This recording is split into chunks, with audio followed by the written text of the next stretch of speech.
Bonsoir à toutes et à tous. Je suis Samuel Sivy, délégué général de l'Institut des actuaires, et c'est avec un grand plaisir que je vous accueille aujourd'hui pour ce webinaire dédié au métier d'actuaire conseil, organisé en partenariat avec le syndicat des acteurs conseils et actuaires experts indépendants, le SACI.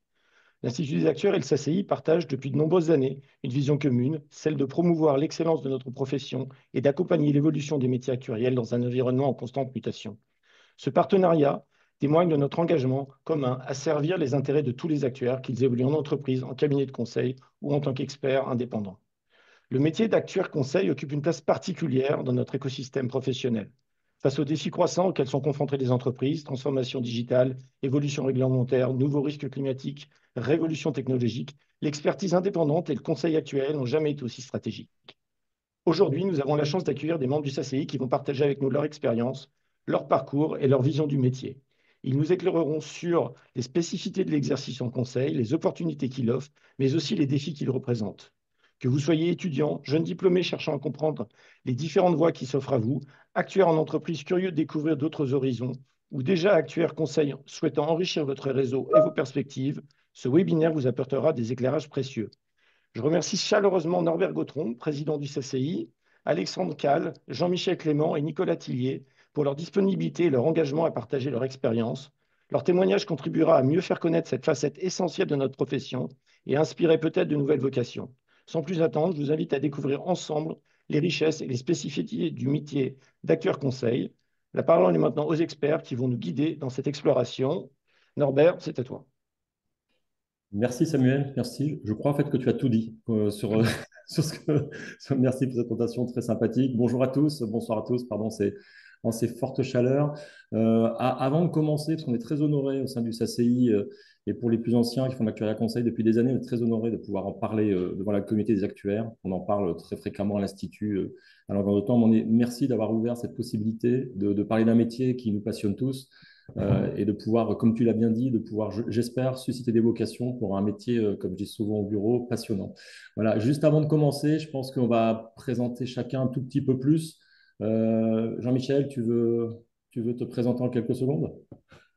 Alors, en quelques secondes, je peux me présenter. Donc, Jean-Michel Clément, associé au sein du cabinet SPAC Actuaire, un cabinet d'actuariat conseil indépendant et essentiellement spécialisé en protection sociale collective et en engagements sociaux.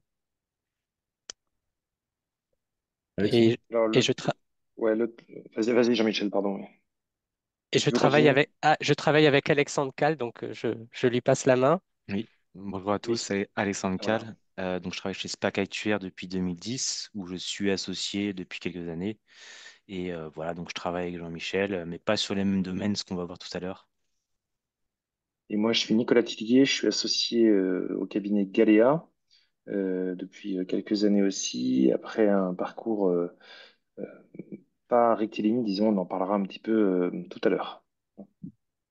Oui, merci à tous. Et donc, Norbert Gautron, alors j'ai la chance de me succéder à beaucoup de présidents du SACI, parce que le SACI a 30 ans cette année d'ancienneté. Nous, on est un tout petit peu plus vieux. Et j'ai la chance aussi d'avoir créé Galéa, cabinet de conseil, il y a maintenant 19 ans, donc presque 20 ans. Donc, c'est l'occasion de pouvoir peu parler aussi de ces expériences avec les uns les autres. Donc, encore une fois, merci à ceux qui participent et qui ont des questions. N'hésitez pas à nous poser ces questions sur notre métier. On va évidemment parler du SACI, mais surtout de l'actuariat conseil, suivant le plan qui est là. Alors, c'est un plan. Une des choses qu'on nous apprend dans l'actuariat conseil, dans le conseil, c'est à essayer d'être organisé. Donc, on a fait un support avec des bullet points et tout ce qu'il faut.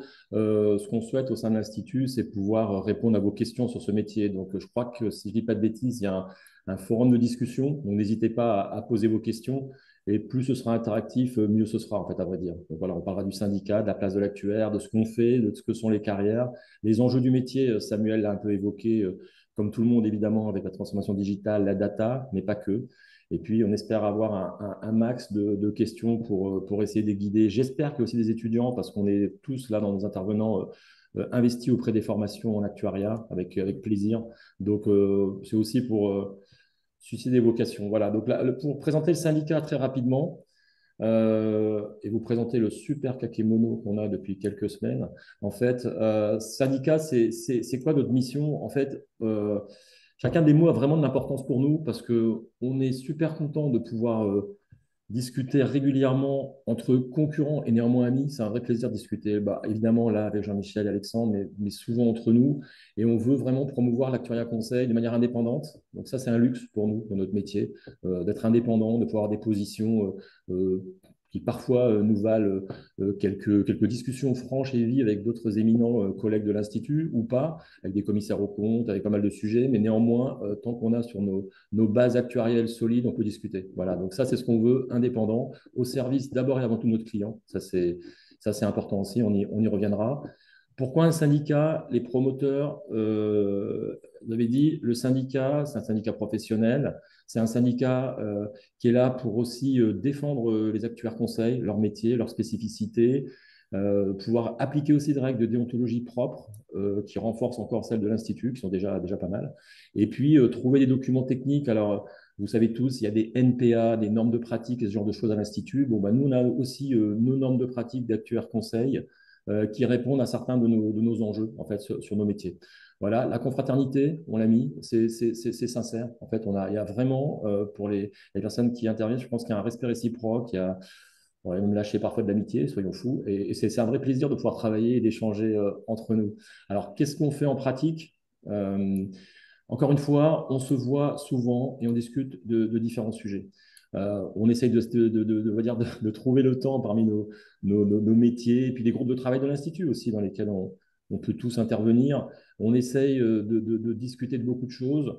Nos intérêts matériels et moraux, ben, vous voyez tout ce que ça veut dire, c'est la profession. On défend notre profession d'actuaire conseil.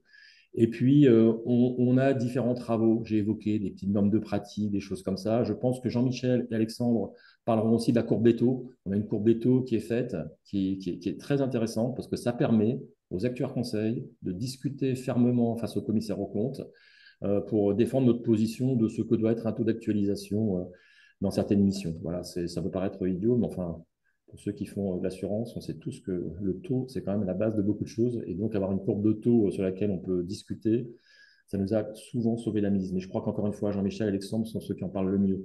Et puis, surtout, on renforce les liens entre les membres, on discute. Alors, pour être très clair aussi, ce n'est pas un lieu, c'est un syndicat. Comme il y en a beaucoup entre les professionnels et puis les salariés par ailleurs, c'est un endroit où on échange de choses sur lesquelles on peut échanger dans la limite de tous les, comment dire, l'encadrement réglementaire et autres sur les sujets qu'on évoque. Voilà. Nos temps forts, il y en a plusieurs.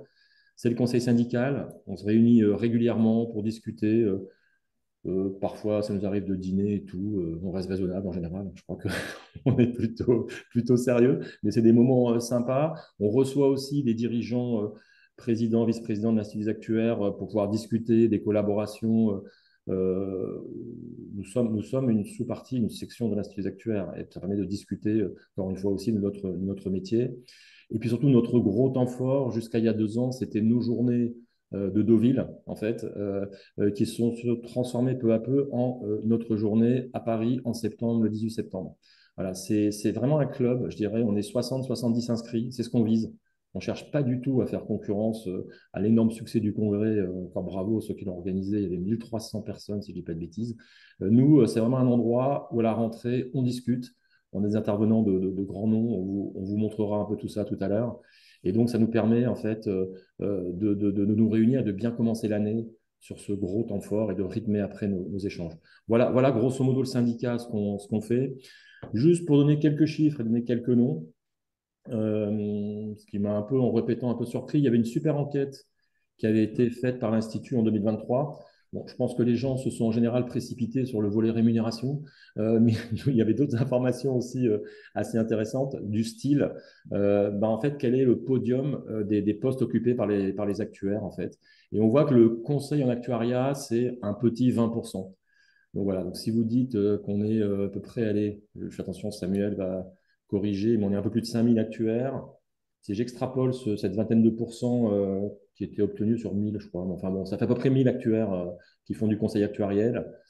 Nous, ça nous permet, avec nos petits comptages à nous, de dire, bah, nous, dans le SACI, on a à peu près les cabinets, enfin, les personnes qui représentent des cabinets dans notre syndicat regroupent à peu près 250 actuaires. Bon, de là à dire rapidement qu'on fait 25% du métier de l'actuariat conseil, c'est un ordre de grandeur qu'on a.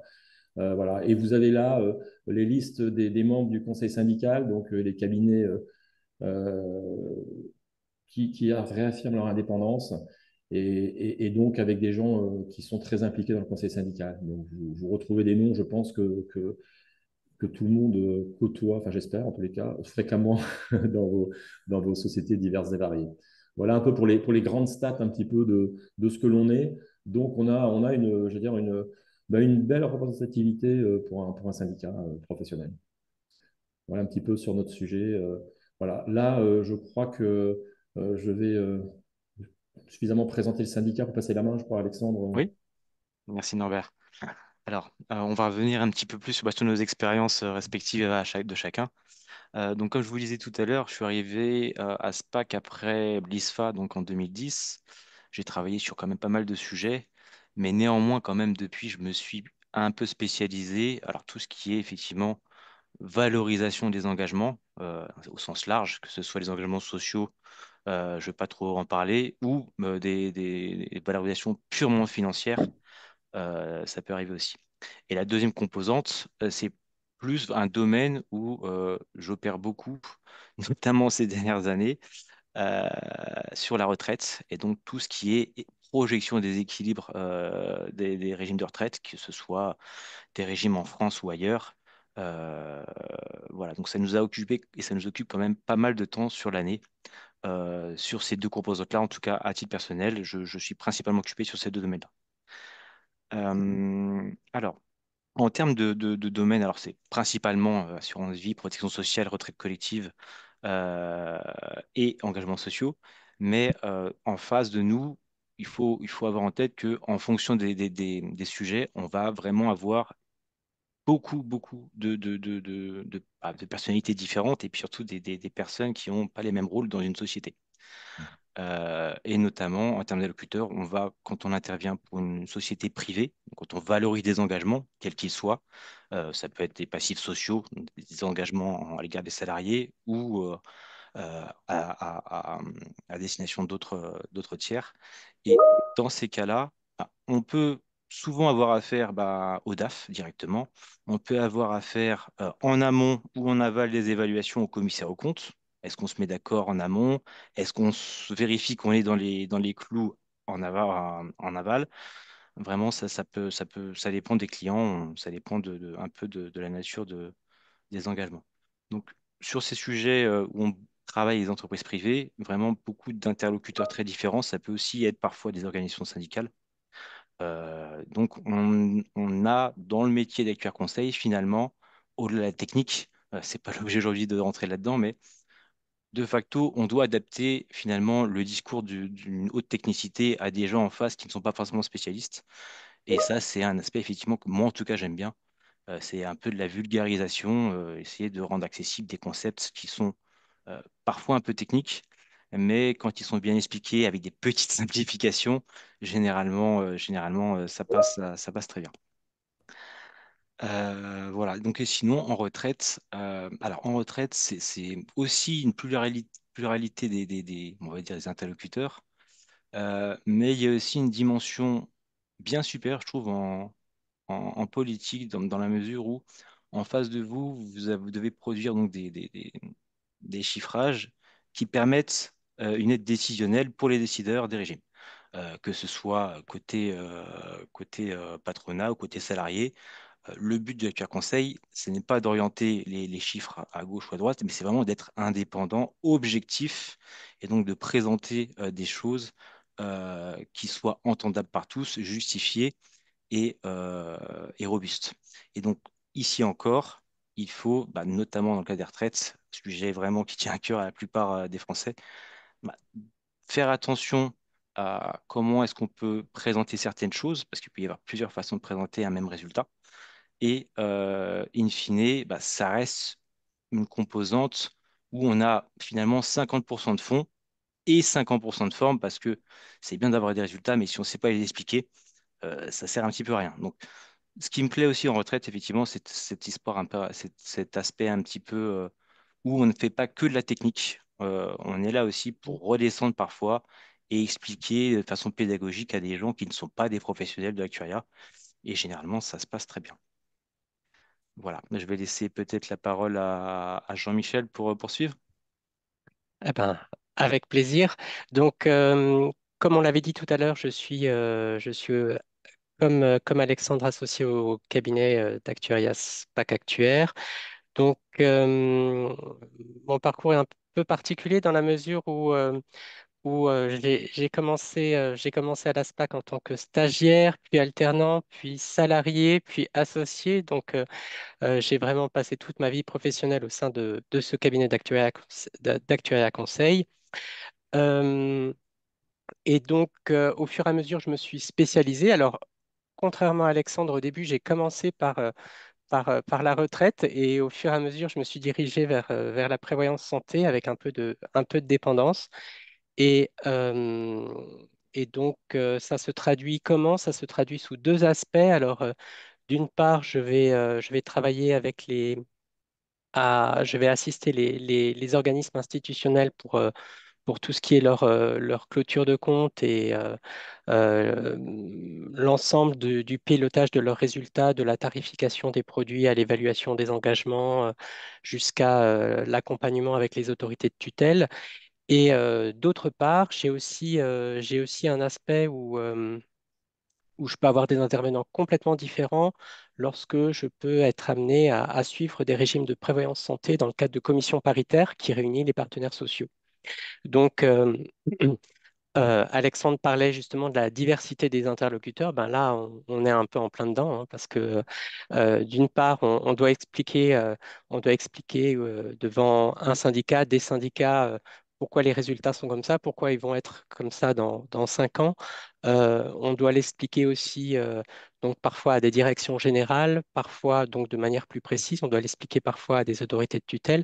Donc, effectivement, les interlocuteurs sont à la fois très variés et moi, c'est ce qui m'a toujours plu. Et puis après, on va peut-être pouvoir parler du fait que ben, l'ensemble des cabinets du SACI sont des cabinets généralement de taille humaine, hein.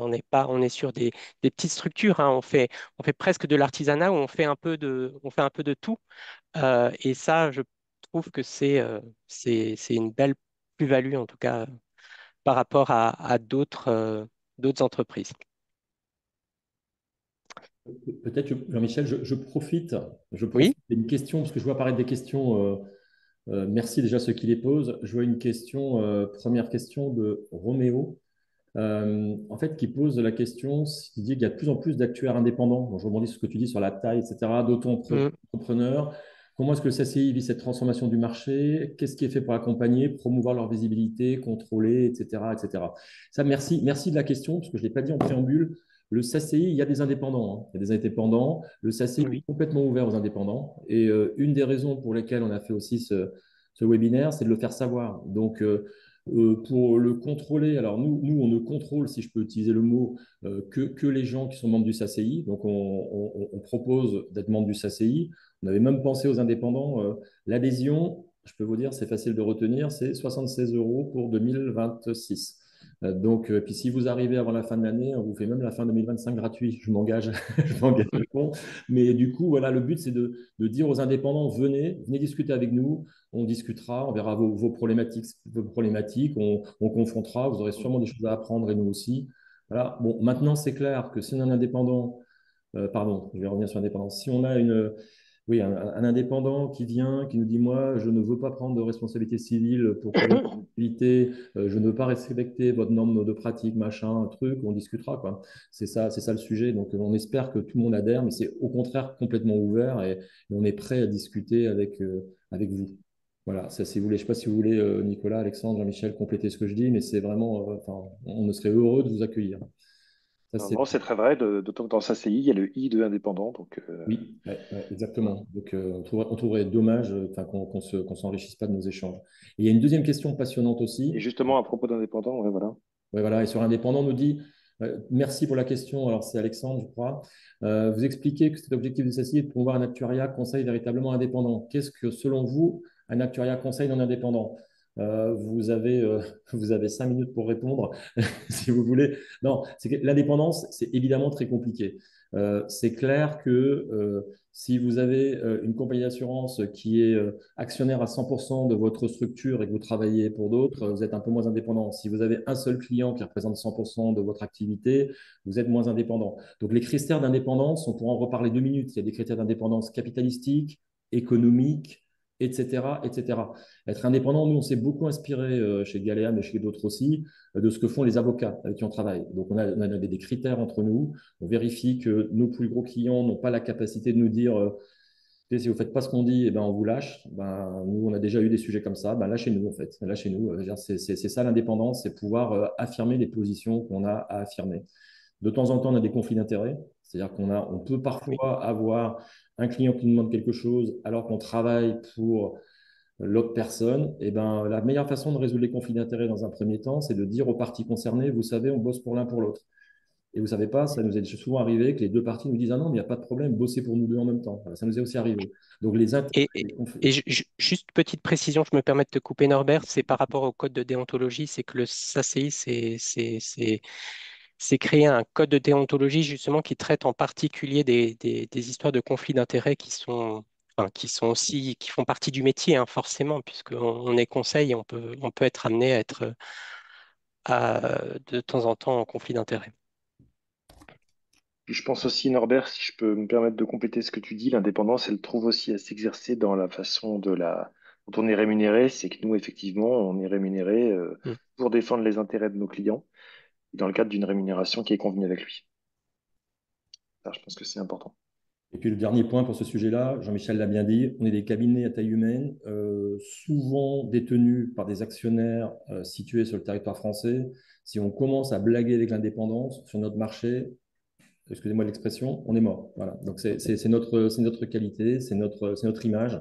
Donc c'est un sujet où je pense que beaucoup de clients viennent aussi pour l'indépendance et ils savent que ce sera traité sérieusement avec ce souci d'être objectif et indépendant. Voilà, je ne sais pas si ça répond aux questions, mais on essaye de répondre au mieux sur vos demandes. Qui devait Euh, enchaîner? Comme on a je, préparé je, pendant 3 heures, je ne sais plus qui doit enchaîner. C'est toi, c'est toi, je, Nicolas. je vais te faire un petit témoignage comme Alexandre et Jean-Michel. Alors, je pourrais vraiment répéter ce qu'ils ont dit, hein. Effectivement, l'un des gros intérêts de travailler dans un cabinet de conseil, c'est évidemment la diversité des missions et la pluralité des interlocuteurs. Ça, c'est évident.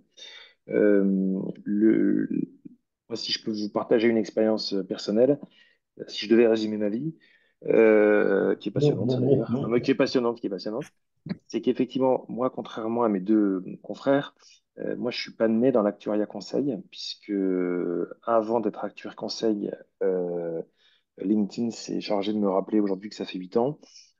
Avant ça, moi, j'ai été 12 ans assureur, et avant ça, j'ai été 5 ans auditeur. Si vous faites le calcul, vous aurez à peu près l'âge du capitaine.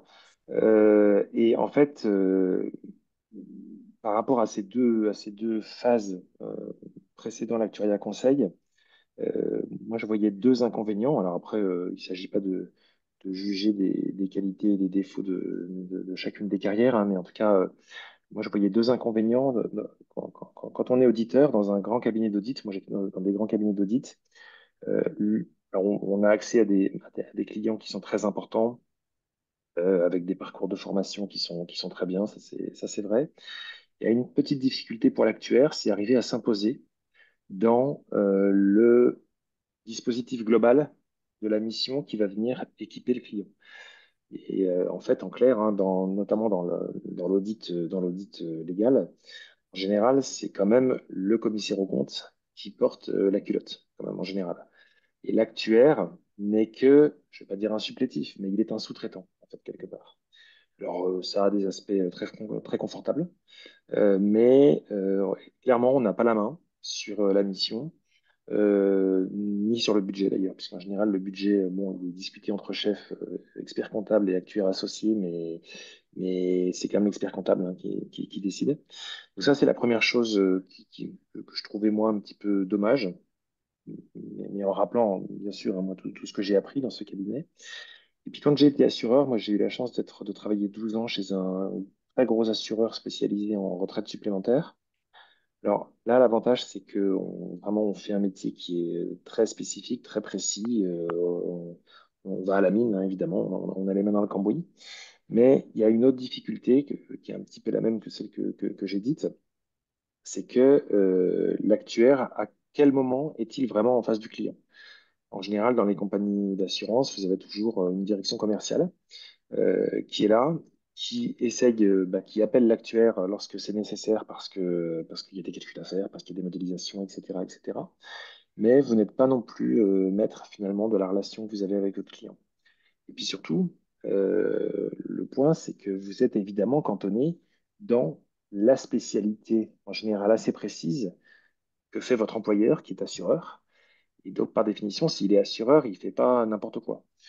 Et, moi, comme Alexandre, je m'occupe beaucoup de retraites supplémentaires, mais aussi de retraites obligatoires. Et il suffit, par exemple, de voir ce slide qui s'affiche. Il y a, par exemple, il y a 5 ou 6 types de missions. Par exemple, réforme de régime collectif avec alignement avec la stratégie RH que vous voyez en bas à gauche. Bah, ça, typiquement, si vous travaillez chez un assureur, vous allez bien faire quelque chose de parfait en termes de contrat, en termes de rendu des comptes techniques, parfois en termes d'allocation actif-passif. Je dis parfois, c'est pas toujours le cas. Mais à partir du moment où il faudra faire des transformations dans l'entreprise qui n'auront pas un lien direct avec le contrat d'assurance, ça, vous n'allez pas le voir, puisque par définition, l'entreprise va aller voir qui? Va aller voir un actuaire conseil. Et donc, c'est quelque chose que vous ne pourrez pas fournir au client. Idem pour les appels d'offres et les négociations, par définition, si vous êtes assureur ou si vous êtes auditeur, c'est quelque chose que vous ne faites pas, alors que lorsque vous êtes actuaire conseil, en général, vraiment, vous êtes au plus proche, j'ai même envie de dire collé à la vitre de votre interlocuteur dans l'entreprise. Et normalement, si vous êtes bon, il vous demande l'ensemble des services dont il a besoin, parce qu'il vous a identifié comme un expert retraite. Je parle de la retraite spécifiquement. Et cette expertise retraite, eh ben, elle va pouvoir être mise au service de beaucoup de transformations qu'il va devoir mener dans son entreprise. Et puis, il y a un dernier point que plus spécifiquement je voulais évoquer, c'est tout ce qui est simulation retraite personnalisée. Et ça, c'est quelque chose qu'on croise quand même pas mal dans notre secteur. Moi, j'ai la chance d'en traiter, notamment pour des questions d'indemnisation corporelle, pour des questions de calcul de préjudice, etc., etc. Et là, pour reprendre ce que disait Alexandre, alors déjà dans le monde collectif, quand on travaille pour des entreprises, il faut être capable d'expliquer les choses à des DRH, d'expliquer les choses à des directeurs financiers, à des syndicats. Et alors, quand vous devez expliquer des résultats à un particulier, là, je vous promets que vraiment vos qualités de communicant et de vulgarisateur, elles sont vraiment mises à rude épreuve. Voilà. Et ça, c'est vraiment très, très intéressant de voir, de rentrer vraiment dans une problématique qui touche vraiment physiquement quelqu'un. Vous vous rendez compte que finalement, ce que vous faites, c'est pas uniquement des chiffres, et vous touchez à des vies, hein. Donc voilà, juste le petit éclairage que je pouvais vous donner sur les différentes facettes du métier d'actuaire que j'ai eu la chance de connaître. Oui, je pense que ce qu'on voit, ce qu'on essaie de retranscrire un peu tout cela, c'est qu'il y a beaucoup, beaucoup de carrières un peu différentes possibles. On va en reparler juste après, je crois. Mais c'est que chacun a des positions. Et puis, c'est vrai que ce qui ressort aussi, c'est la pédagogie, parce que je pense que les bases de Mm. tout doivent être quand même assez solides. La pédagogie, mais on va y revenir, doit être assez forte. Et cette pédagogie, que ce soit avec un syndicat, comme vous dites, avec un directeur général d'entreprise d'assurance qui a envie d'acheter une entreprise d'assurance, par exemple, etc., etc. Enfin, on a beaucoup de discussions et souvent, on n'a pas beaucoup de temps pour expliquer. Donc, faut essayer de viser assez juste et d'être assez convaincant, en fait, sur les sujets. On continue sur notre... euh, juste, pardon, il y a peut-être des questions, on les prend entre deux. Il y en a une, c'est est-ce qu'il y a des partages de missions et de clients entre membres du SACI? Alors, de manière informelle, vous compléterez hein, ce que je vais dire. C'est clair que quand on a, je prends un exemple tout à l'heure, quand on a un client qui nous appelle et que là, pour le coup, on a un conflit d'intérêts, pour être tout à fait transparent, on va essayer de le résoudre, le conflit. Et si on n'y arrive pas, on va appeler des gens dont on sait que, on prend le risque de donner à un client le contact de quelqu'un. Petit 1, on voudrait s'assurer de la qualité du travail. Et petit 2, dont on sait que quelqu'un fera du bon boulot, sera reconnaissant et trouve pas le terme, mais enregistré, il ne nous fera pas de coup à l'envers, pour être tout à Et fait. puis, et, puis et puis aussi Norbert qui appliquera a priori les mêmes normes de déontologie que les Voilà. nôtres. Donc des éléments sympathiques, des gens sympathiques. Et évidemment, naturellement, humainement, qu'est-ce qu'on fait dans ces cas-là? Ben, on se retourne vers des gens qu'on connaît, on va dire qu'on connaît au syndicat, etc. Donc ce n'est pas quelque chose qui est organisé, ce n'est pas le rôle du syndicat d'organiser ce genre de choses. Bien sûr. Mais naturellement, on va se retourner. Voilà. Mais bon, pour être tout à fait transparent, c'est évidemment ce qu'on va faire. On a des amis actuaires conseils qui ne sont pas encore membres du syndicat, à qui on parle, hein, qui sont aussi sympas. Mais en tous les cas, oui, ça peut se faire et on l'encourage, mais ce n'est pas la finalité du syndicat. Et puis, il y a une question il y a une difficulté pour adhérer a priori. Je ne sais pas comment, je ne sais pas si Samuel est encore là. On vous passera ceux qui n'arrivent pas à adhérer en ligne. Je pense qu'il y a dû y avoir trop d'inscriptions, le serveur a sauté. Je donne ça comme explication. Ça doit être ça. Ça doit être ça. Mais du coup, on vous passera nos coordonnées perso pour que vous puissiez adhérer rapidement. Je pense que Samuel doit avoir les contacts des gens qui ont été là. Mais encore une fois, je ne peux pas vous le passer en direct, mon mail, mais on vous le passera. Voilà. On continue sur les slides. Qui veut se lancer? Alexandre, Oui, oui, alors je vais peut-être une petite synthèse finalement de ce slide-là par rapport à ma situation personnelle et mon expérience.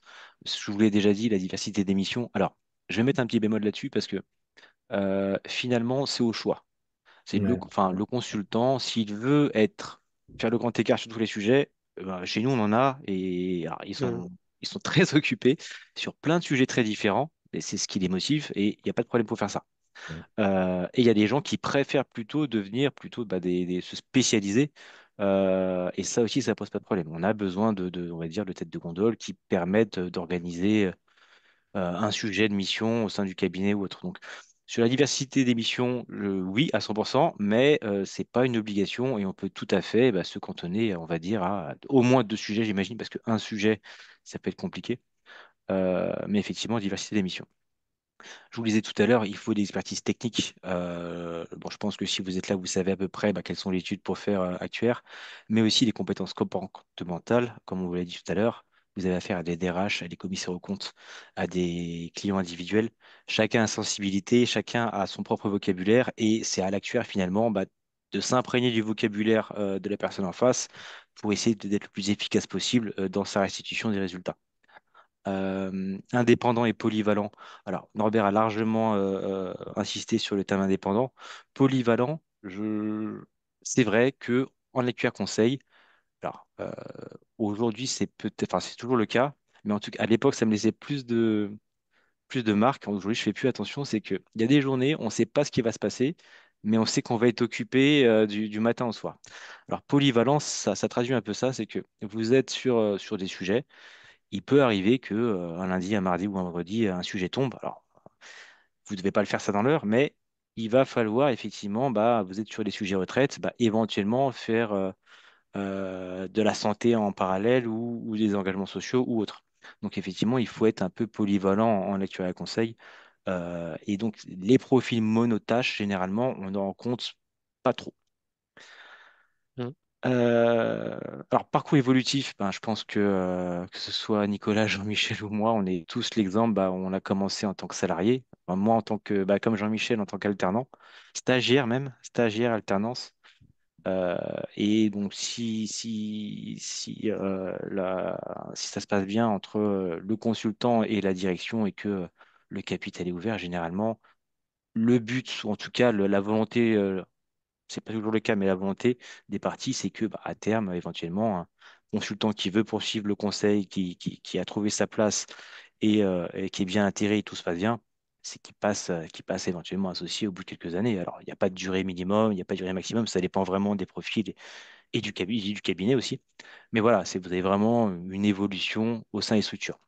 Comme un petit bémol aussi, on n'a pas tous le même fonctionnement dans les cabinets. On peut avoir des cabinets extrêmement hiérarchisés avec des intitulés de poste Mm. niveau 1, niveau 2, niveau 3, niveau 4, et d'autres cabinets, par exemple nous, où on n'a pas forcément de titre ronflant.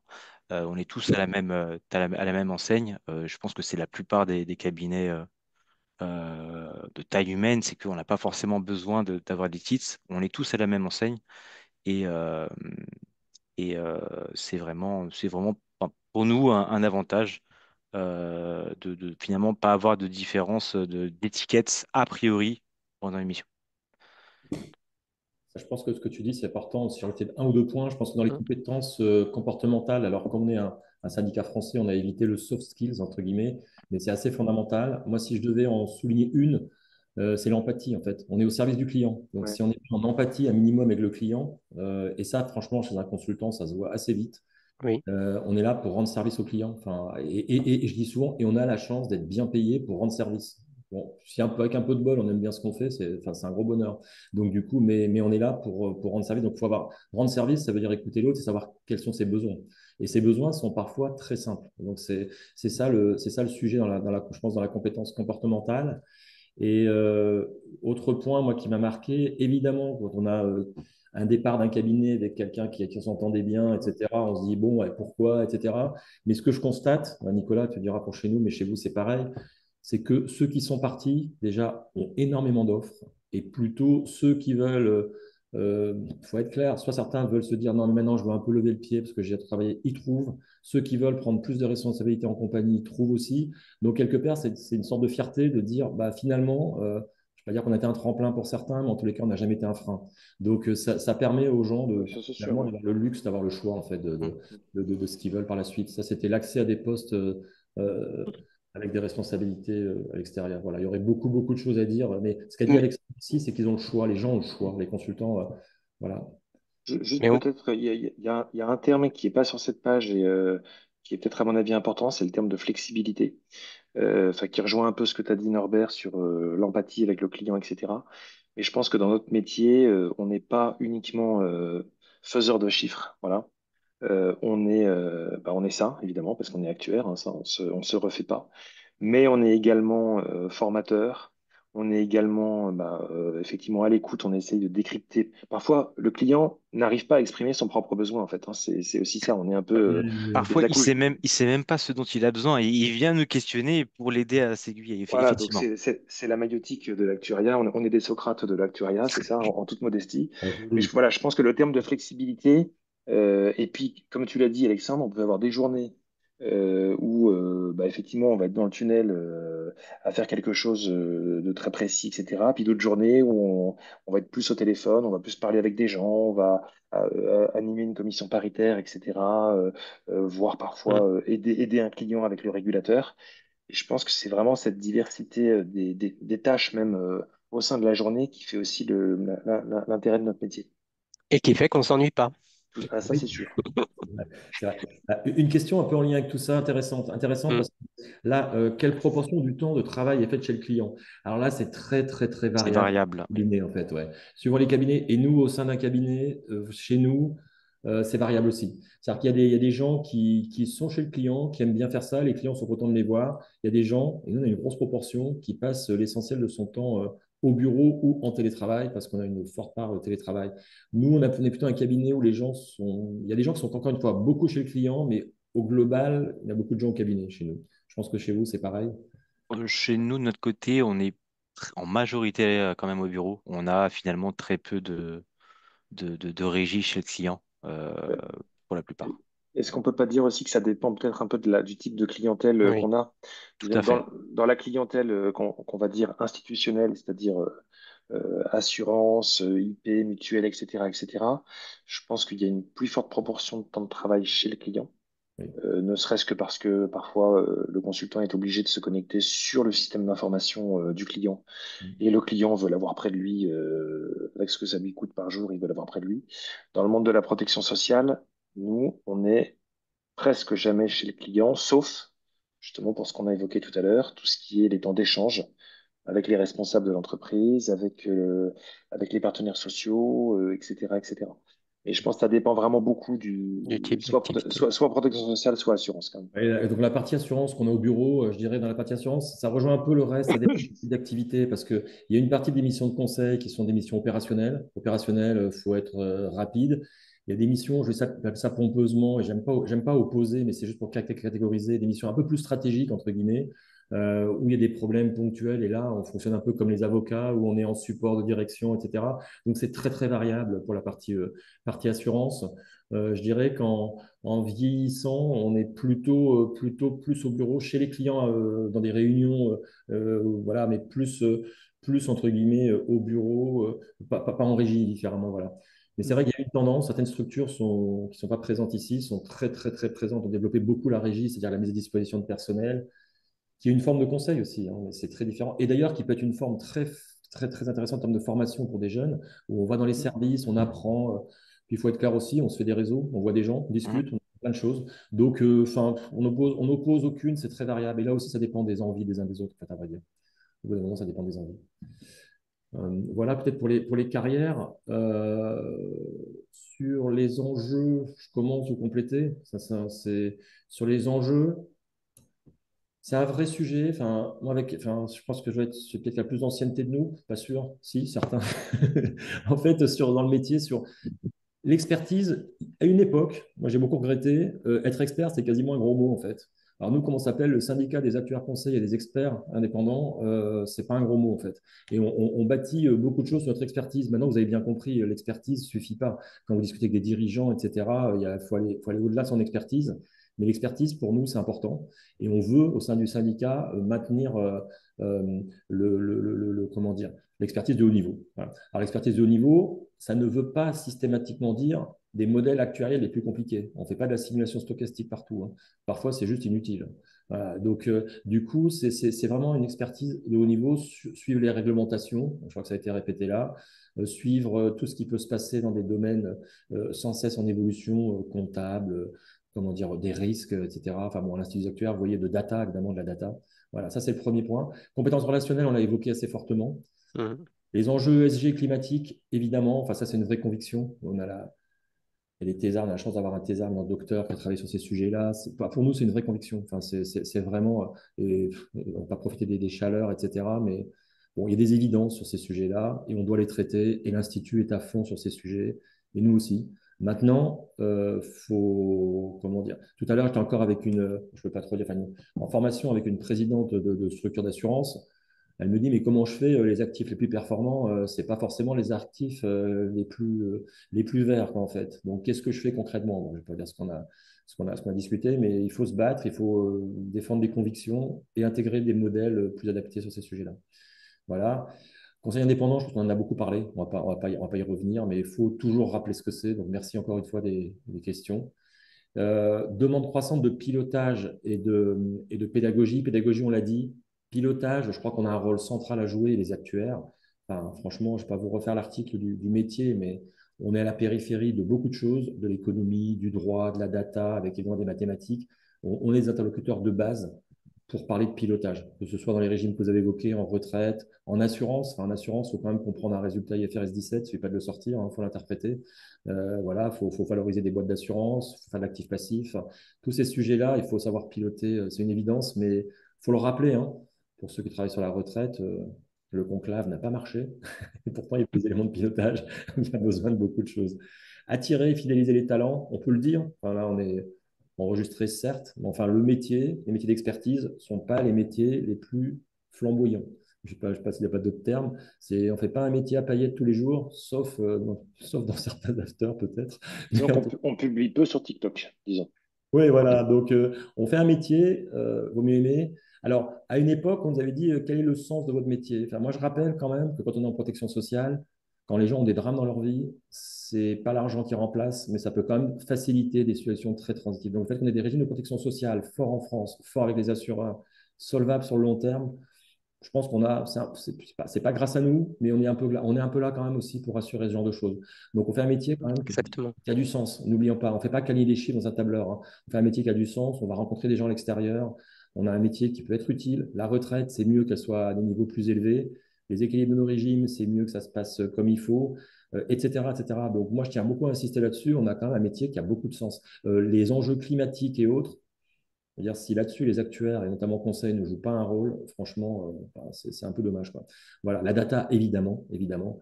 Vous en reparlerez, on a mis ça en couleur, mais je ne sais plus qui l'a mis entre nous quand on préparait, parce que c'est une autre couleur, parce que c'est transverse. Oui, oui, effectivement, c'est ce qu'on voulait dire, c'est qu'aujourd'hui, le nouveau sujet, pas qu'en conseil, c'est quand même, euh, on va dire, comme à l'Internet de l'époque, un nouvel outil qui débarque, tout le monde ne sait pas du tout comment il fonctionne. C'est même une minorité de personnes. On ne sait pas encore quelles sont les limites. Et finalement, l'IA aujourd'hui commence à rentrer un petit peu dans tous les métiers et dans le conseil, il va forcément finir par se saupoudrer dans toutes les missions. Et on l'a mis un peu en couleurs différentes parce que finalement, c'est pas un thème à part. C'est un thème qui est inclus dans chacun des sous-thèmes qu'on vous présente. Puisque maintenir une expertise de haut niveau, demain, ça va peut-être passer par on va dire, des facilités de récupération de modèles théoriques via des IA ou reprendre une demande croissante de pilotage et de pédagogie, prendre peut-être un peu plus de temps et confier à l'IA certaines choses ou des présentations plus pédagogiques.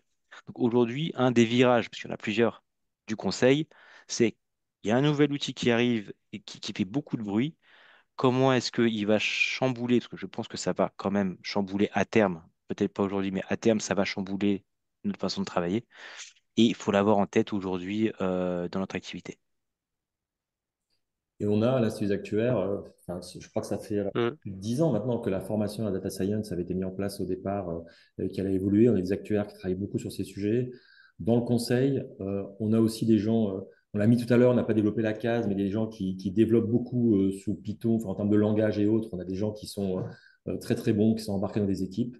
Et donc, en fait, l'enjeu, je pense qu'on a dans le conseil aujourd'hui, c'est tous ces enjeux du futur, l'IA et d'autres, hein, on va revenir sur une question sur le cyber-risque, tous ces sujets-là. On a tous ces enjeux du futur et en même temps, sans faire de politique, on a aussi les enjeux du passé ou parfois qui sont très mal cernés. Enfin, je vais être très clair, il y a des réunions, on arrive parfois, on voit avec une règle de 3 que la réflexion qui a eu lieu avant était fausse. Donc, vous avez des datas qui parfois sont toujours pas justes, pas propres, il faut passer du temps. Donc, aujourd'hui, dans l'actuariat conseil, on doit trouver l'équilibre entre surtout pas lâcher le passé qui est encore, qui va durer pas mal et partir vers le futur où, comme tout le monde, dans 5 ans, c'est pas trop, en fait, on va dire, c'est pas trop.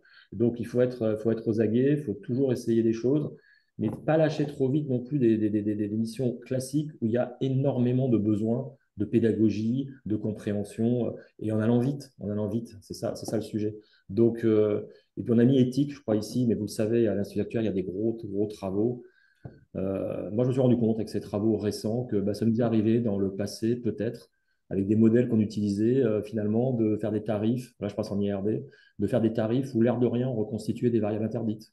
C'est Arthur Charpentier qui faisait un super truc récemment. On ne va pas réinventer, enfin, on ne va pas recréer implicitement des variables interdites avec des algorithmes qu'on maîtrise mal. Donc, c'est plein, plein de questions d'éthique comme ça qui nous remontent. Et donc, forcément, on suit ça du mieux possible avec nos clients. Bon, en gros, des gros enjeux, mais beaucoup de demandes sur du classique encore pour répondre intelligemment, j'allais dire, aux enjeux actuels. Voilà un peu sur la partie. Alors, il y a une question qui veut répondre peut-être sur la partie cybersécurité. Est-ce qu'un consultant de cybersécurité peut se reconvertir? Oui, toujours. Mm. Toujours. On a un client de 63 ans qui vient de passer son mémoire à l'Institut des actuaires avec brio. Donc, donc tout est possible. Et nous, la Et qui est cybersécurité, connecté, je crois, ce soir, il est connecté. Ah bah, je le salue. Alors, parce que me semble-t-il. je salue parce que c'est un excellent mémoire et Et, qui et une brillante soutenance. il y a une brillante soutenance. Il y a beaucoup de choses à dire. Je ne sais pas s'il peut parler, mais c'était brillant. Et donc, sur ce sujet-là, nous, on travaille évidemment en collaboration historiquement avec des juristes, des experts comptables, mais forcément maintenant avec des responsables en cybersécurité. Vous avez du DORA qui arrive. Oui, ça, on ne l'a pas dit, c'est vrai. Nous, l'actuaire conseil, il faut qu'il s'habitue aussi à ce qu'on ne vienne plus chercher systématiquement sur Solva 2, sur IFRS 17, sur les IS 19, tout ce qu'on veut. Il faut aussi qu'on sache montrer qu'on est une pièce essentielle pour travailler sur Dora, pour travailler sur des sujets un peu plus transverses, sur la data, etc., pour qu'on apporte notre valeur ajoutée. C'est à nous de mieux faire savoir, en fait. Ça, c'est un gros changement d'attitude qu'on doit avoir. C'était un peu plus facile avant, les gens venaient spontanément. Voilà, là, il faut aller chercher. Voilà un peu les caractéristiques là-dessus. J'ai trop parlé sur ce sujet-là. Qui veut faire la pub du 18 septembre? Qui veut Pour dire que c'est the place to be en septembre. Je peux rapidement reprendre le slide que vous voyez en face de vous. Donc le 18 septembre prochain, Norbert a évoqué une cible de 75 personnes qui se réunissent annuellement pour discuter autour de tables rondes. Donc cette année, nous aurons notamment des discussions avec les fédérations d'assurance, la FNMF ou le CETIP. Donc ce que vous voyez pour la matinée. Vous avez notamment vous avez par ailleurs Antoine Fouché, euh, l'ancien directeur du cabinet de Muriel Pénicaud et ancien DGA du MEDEF qui va intervenir en ouverture. Donc ça promet d'être intéressant. Et après, on a des sujets qui vont être un peu plus techniques l'après-midi, donc notamment concernant la durabilité, la réassurance ou le bel prévoyance.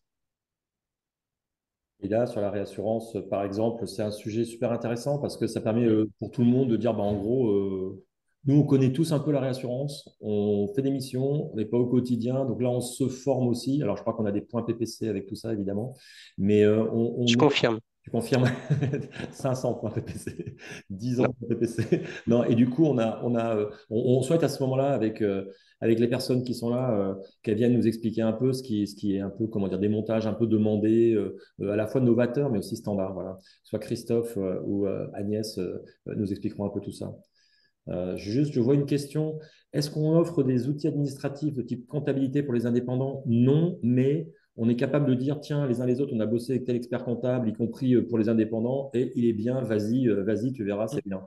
C'est vrai. Sur les tarifs, grosse ligne rouge, est-ce qu'on partage entre nous les tarifs? Enfin, là, c'est juste interdit, quoi. Donc, alors maintenant, voilà, c'est juste interdit. On n'est pas un truc où on se voit pour avoir des ententes illicites ou ce genre de truc. Là, on fait vachement gaffe à ça, on est border, quoi. Enfin, si on fait ça, on est border. Voilà. Donc, maintenant, on a les informations par ailleurs, hein, pour être clair. On sait à peu près où est le marché pas parce qu'on a des référencements, si on n'a pas évoqué par ailleurs. On est challengé parfois sur certaines missions par des acheteurs, parfois de très bon niveau, parfois d'un niveau différent, on va dire. Et donc, du coup, sur ces sujets-là, on connaît à peu près notre marché en termes de prix. Mais on n'a pas le droit de prix. Pierre Nicolas, toi qui est aussi qui suit ces sujets-là, de quoi n'a pas ton Très à droit? cheval, tu allais dire très à cheval. Non, mais je t'hésitais à dire TPO. Ouais, j'avais plein de mots qui arrivaient. Et du coup, Non, mais effectivement, enfin, tu l'as dit, je pense que si on faisait ça, là, on serait typiquement dans un cadre d'entente. Et on ouais. serait en train de faire un dîner de mafia new-yorkaise, et c'est absolument pas ce qui est fait au SACI. Comme ça a été indiqué, il s'agit bien d'une confrérie amicale et technique qui échange des bonnes pratiques sous le couvert d'un code de déontologie vraiment assez poussé. Et donc, on n'est surtout pas là pour franchir des lignes rouges. Non, non, non, non. Voilà un petit peu. Et donc, encore une fois, et puis même, alors là, même si vous n'avez pas adhéré, vous avez besoin d'une info sur de la compta en service, hein, n'hésitez pas, encore une fois. Enfin, là, franchement, c'est open. Mais encore une fois, on vous fera passer les coordonnées s'il y avait un sujet pour que vous ayez tous les coordonnées, en tous les cas, je pense que Samuel doit pouvoir communiquer les coordonnées facilement. Et je crois on les a mis sur le slide à la fin. C'est beau. Ouais, moi, j'ai mis mes coordonnées. J'aurais pour adhésion. Je me doutais bien qu'il y aurait des questions. Je rajouterai dans le sac qui vous sera envoyé celle de tout le monde, là, de nous quatre. Comme ça, vous pourrez envoyer vos demandes. Par Voilà. contre, ce qu'on peut juste préciser sur les indépendants, c'est que je pense que beaucoup de membres du SACI régulièrement accueillent des indépendants dans leurs effectifs. Lorsque ceux-ci sont fatigués de faire leur propre comptabilité, ben, parfois ils rejoignent des cabinets. Oui, c'est vrai. Voilà. Ouais, c'est vrai. Ouais, c'est vrai. La comptabilité, je l'ai évoqué tout à l'heure à demi-mot, la RC, n'oubliez pas votre RC pour les indépendants. Ah C'est oui. pas si cher que ça et c'est fondamental. Puis il y a plein d'autres de quoi a-t-on parlé, des bonnes pratiques qu'on peut avoir. Il y a quand même, j'ai oublié, parce que ça, c'est gros travail de Jean-Michel et d'Alexandre en peu d'heures. On a une enquête aussi qui est faite presque tous les ans sur que font les actuaires conseils, ou comment ils traitent certains sujets comme le télétravail, etc., etc. C'est une enquête interne qui sera présentée le 18 septembre aussi. On la glissera entre deux interventions. En fait, voilà, c'est bien. Ah, question vachement intéressante aussi. En tout cas, merci. Toutes les questions, elles sont toutes intéressantes. Mm, Même pas besoin de sortir nos ça. questions en cachette. C'est top. Est-ce qu'il faut être membre de l'Institut des actuaires pour être membre du SACI? oui, oui, mais oui, pour être full qualified, je sais pas comment, enfin, non, pardon, être au conseil syndical. Quelqu'un qui ne serait pas actuaire peut adhérer comme associé au centre, Expert. associé au syndicat, quoi. Donc, peut participer aux réunions, etc. On veut aussi ouvrir à des experts indépendants, etc. Mais là, pour être au conseil syndical, avoir le droit de voter, encore une fois, comme on l'évoquait tout à l'heure, le SACI est une section de l'Institut actuel. Donc, mais vous pouvez. On a aussi eu des gens parfois qui n'avaient pas encore soutenu leur mémoire à l'Institut et qui quand même, bon voilà, bon, on accepte. Ils sont dans un partenaire, je crois que c'est ça le terme, et participent aux discussions. Sauf s'il y a un vote fondamental, ils ne peuvent pas participer au vote. Voilà, c'est ça les statuts du SACI aujourd'hui. Parce que on va presque en plus respecter parfaitement le temps. Est-ce que comment dire, dans les autres questions si je regarde 2, 3 minutes dans les questions qui étaient souvent posées, Nicolas, tu as répondu, moi, on me demande souvent c'est quoi la différence entre audit et conseil. Je crois que tu as répondu. Je crois que, ah si, il y avait une question aussi, pourquoi c'est mieux d'être au SACI, mais ça, on vous laissera répondre que de ne pas y être. C'est un service, etc. Les outils utilisés dans les missions. Ça, il y a une question sur les outils aussi. C'est très variable, les outils de Python. Je ne sais pas si vous voulez Mm. répondre, Alexandre ou Jean-Michel. Oui, effectivement, Norbert il a raison. C'est que en fonction du domaine dans lequel vous allez travailler, vous n'allez pas utiliser les mêmes moyens. Et d'ailleurs, vous n'avez pas forcément tous les mêmes logiciels sur une même mission. Vous n'allez pas forcément avoir les mêmes logiciels dans chaque cabinet. Alors, on va commencer par le plus simple. Il y aura du pack office pour commencer niveau zéro. Et donc là-dedans, on va commencer par les petites macros VBA, qui est un peu le b.a.-ba du consultant en actuariat, donc du code, normalement, bah, on va dire la première brique. On peut passer en langage maître en VB. Donc là, on a besoin de puissance de calcul. On ne fait plus du ligne à ligne. Alors, les fichiers sont trop gros. Et donc, on est obligé de passer par Visual Studio. On est obligé aujourd'hui, avec les bases de données qu'on manipule, d'utiliser bah, du SQL, d'explorer les bases de données pour essayer de les faire parler un maximum. Et aujourd'hui, bah, autant il y a quelques années, on avait enfin, peu de logiciels, très chers. Aujourd'hui, il y en a quand même une myriade, et il y en a certains qui sont gratuits. Donc, les outils, il y en a vraiment, vraiment, vraiment toute une palanquée. Et ça dépend finalement du domaine dans lequel vous allez opérer et du cabinet dans lequel vous travaillez, puisque, comme je vous disais, pour un même besoin, on ne va pas tous utiliser les mêmes outils. Surtout de ce qu'on voit depuis quelques mois, c'est que même certaines structures, là je parle peut-être plutôt côté assurance, des assureurs qui avaient acheté des outils très chers parfois en actifs passifs, en tarification, Mm. Mm. en automatisation de plein de process, sont en train d'internaliser des choses en développement du Python en fait. Voilà. Donc là, l'actuaire au sens général, l'actuaire aura un sujet, et l'actuaire conseil aussi, c'est est-ce qu'il est suffisamment bon en Python pour justifier le prix qu'il demande, qui parfois peut être plus cher qu'un. Alors, en gros, est-ce que l'expérience métier est suffisamment valorisée par le client? Voilà. Parce qu'un pitonneur, comme il dit, qui maîtrise l'actuariat, c'est quand même, normalement, ça vaut un peu plus cher qu'un pitonneur qui maîtrise d'autres domaines d'activité. Donc ça, c'est un gros enjeu pour nous en termes d'outils. Peut-être pour pas trop déborder, il y a une dernière question, je trouve vachement intéressante. Et ça, c'est une question peut-être piège pour nous tous. On commence par un de vous. Quel est l'aspect qui vous plaît le plus dans votre métier? Allez, vous avez spontanément. Jean-Michel, tu veux commencer? L'aspect qui te plaît le plus dans ton métier? Ben, spontanément, c'est qu'on s'ennuie pas, mais je pense que c'est un peu ce qu'on avait dit tout à l'heure. Moi, j'avais utilisé le côté, j'avais évoqué l'artisanat, c'est que en fait, on est capable de faire différentes tâches dans la même journée dans une entreprise de taille humaine. Donc, moi, ça, ce qui m'a plu, en fait. Voilà. Mm. Et- Nicolas, Alexandre, pardon, Alors, Alexandre. moi, c'est très net, c'est le contact avec le client. C'est la petite parabole que j'ai essayé de vous raconter tout à l'heure. C'est le contact avec le client et le fait que, comme tu l'as dit Norbert, on est là pour aider les clients. Et la plupart du temps, sauf cas spécifique, ils nous sont toujours reconnaissants et ils nous montrent combien on les a aidés. Mm. Et ça donne une satisfaction, enfin, réellement, quand on se couche le soir, ben, on est content d'avoir aidé quelqu'un. Voilà. et je rejoins tout à fait Nicolas, je n'avais pas beaucoup plus. C'est effectivement ça aussi qui me motive, c'est finalement, vous avez un appel ou un mail avec quelqu'un en face qui a un besoin, qui peut être soit très impactant ou un petit besoin. Dans tous les cas, il est toujours satisfait et content quand vous répondez, on va dire, à sa demande de façon intelligente, pertinente, dans les temps. Et ça, c'est vraiment quelque chose qui, pour moi, est important de sentir que finalement, au-delà des collègues avec qui on peut travailler, bah, que le client est satisfait. On n'a pas toutes les demandes, à toutes les missions comment dire, des mails avec des grands merci partout.